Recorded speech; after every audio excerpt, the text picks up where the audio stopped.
Animal Farm by George Orwell is a cautionary fable about the feudal quest for equality through political changes. Set on a British farm, the satirical novel is based on the Russian Revolution of 1917 and uses personified animal characters to expose the danger of a totalitarian government. Today we will look upon the characters of Animal Farm. We have animal characters and human characters here. We will look upon the allegorical representations of these characters, and we will also have a discussion on Animal Farm as a fable. So let's look upon the animal characters. We will have Old Major here, Napoleon, Snowball, Squealer, Boxer, Benjamin, Clover, Muriel, Molly, Jessie and Bluebell, Moses, Pincher, pigeons, a large number of pigs, sheep, dogs, cows, ducklings, and a cat.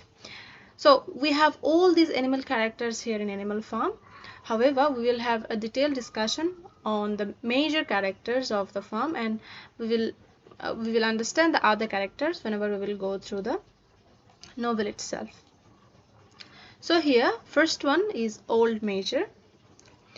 Old Major is a highly respected boar in the Animal Farm. He is one of the major characters of the novel, and this pure bird of pigs is the founder of animalism.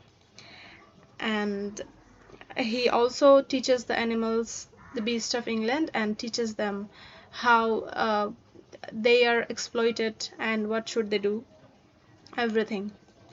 And whenever we see for allegorical representation, we can see that Old Major even either represents Vladimir Lenin or represents Karl Marx. Okay, so the notion of his animalism is similar to the notion of comradeship, and also he teaches the people communism, that means animalism, which is similar to communism, that means all people are equal.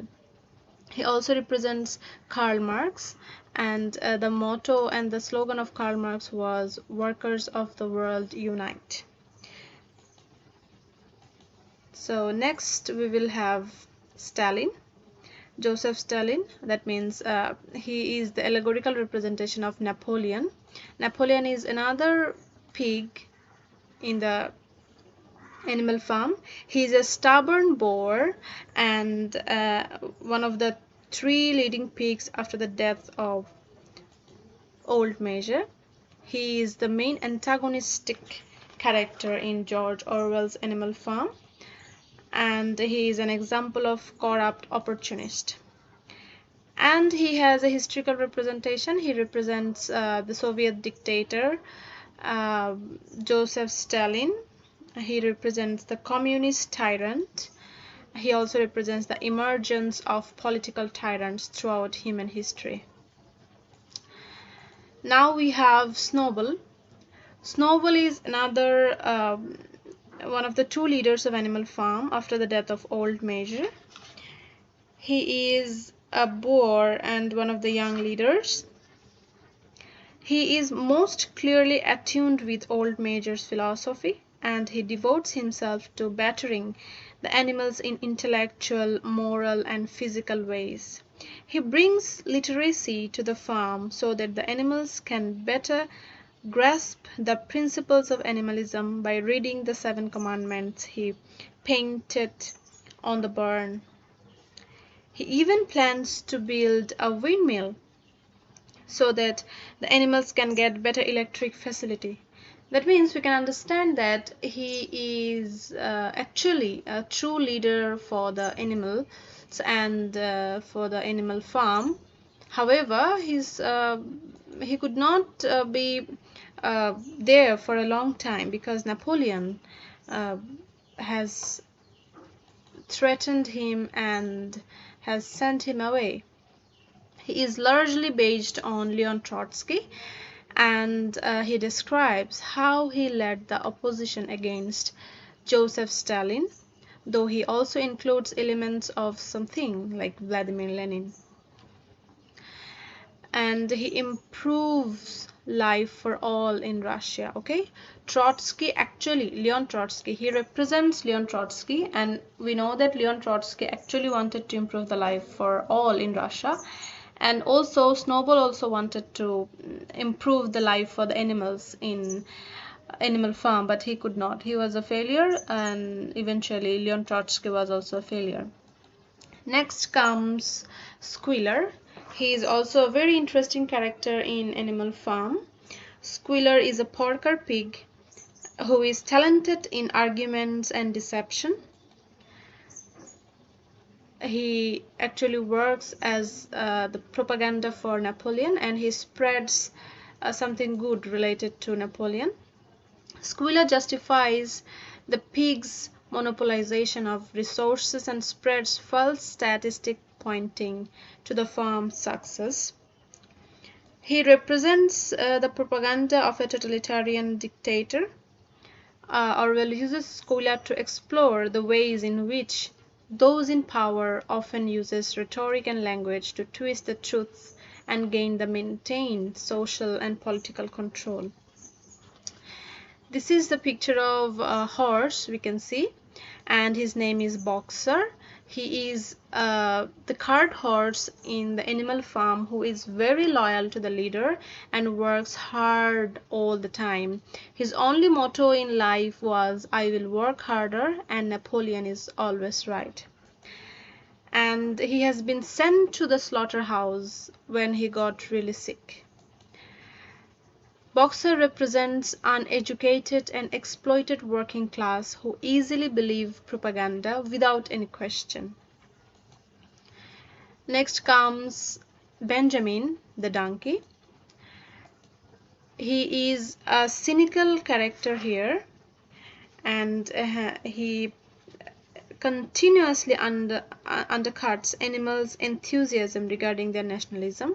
He is wise, wiser than other characters, and he doesn't believe in the propaganda. He laughs at everyone, and also he is a very close friend to Boxer. Whenever Boxer was sent to the slaughterhouse, animals were lied about that, and it was said that he was sent for the treatment. However, it was only Benjamin who could understand that Boxer was not sent to where he is meant to. And he represents Orwell, or the intellectuals of the time. Next comes the sheeps. The sheeps are naive and loyal to the tenets of Animal Farm. They represent ignorant mass people who blindly follow their master. Next comes the dogs. Napoleon's private army that used fear to force the animals to work. They killed any opponent of Napoleon, and also they have threatened Snowball, and eventually Snowball fled away from the Animal Farm. Dogs represent Stalin's loyal force, KGB, or secret police. The KGB was not actually police but mercenary that used to force support for Stalin. Moses, a tame raven, sometimes seen as pet of Jones, who tells the animals the story of a paradise called Sugar Candy Mountain.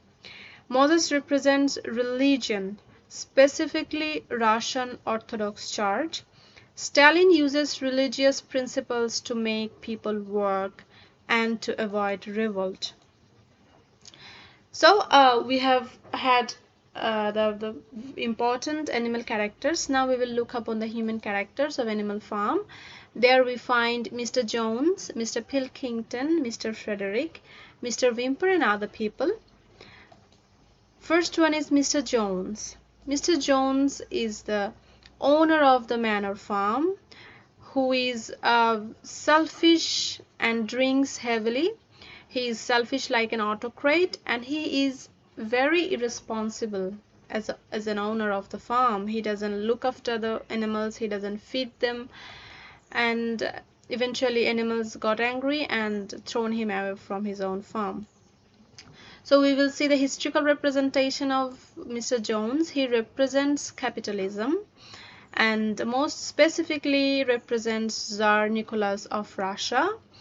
and manor farm represents Russia. Next comes to Mr. Pilkington. Mr. Pilkington is the owner of Foxwood Farm, and the farm is a bigger one, and the easygoing gentleman farmer who runs Foxwood, a neighboring farm, and Pilkington has a very enigmatic relationship towards Mr. Frederick. He represents the capitalist government of England and the United States. Also, he represents elite group of the people. Next comes Mr. Frederick. He is a cruel man. He is the owner of Pinchfield Farm. He is tough, shrewd operator. Also, he is like very hard to his animals. Based on his character is based on Adolf Hitler, the ruler of Nazi Germany in the 1930s and 1940s. Mr. Frederick proves an untrustworthy neighbor. Mr. Whymper, a lawyer, the human solicitor whom Napoleon hires to represent Animal Farm in human society. Mr. Whymper's entry into the Animal Farm community initiates contact between Animal Farm and human society, and it was alarming for the common animals. Mr. Whymper represents the nations that conducted business with brutal dictators. So that's all for the characters here. We know that Animal Farm is a fable. It's a short story that Fable is a short story that usually is about animals and that is intended to teach a lesson. It is intended to enforce a useful truth and to criticize something. In Animal Farm, the characters represent Orwell's views about Soviet politics and the effect of totalitarian government upon the mass people. The animals here are used as a satiric device to point out human follies. So we can say that Animal Farm is successful as a fable. That's all for today. If you have any question, you can ask me in the comment below. And if you like the video, give it a thumbs up. And don't forget to hit the subscribe button. Thanks for watching. See you in the next video. Till then, stay blessed. Ta-da!